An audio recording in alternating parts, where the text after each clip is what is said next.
আজকে সন্ধেবেলায় ঘুরতে বেরিয়ে পড়লাম আর চলে এলাম গোড়াবাজার উমা সুন্দরী পার্কে। তোমরা দেখতে পাচ্ছ এখানে মানুষজনের কত ভিড়, আর এখানে একটা ভালো সময় কাটানো যায়।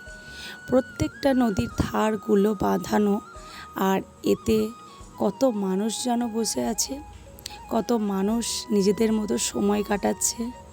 আর এখানে রয়েছে বিভিন্ন খাবারের দোকান, আর সামনেই পড়ছে বড় ঠাকুরের মন্দির।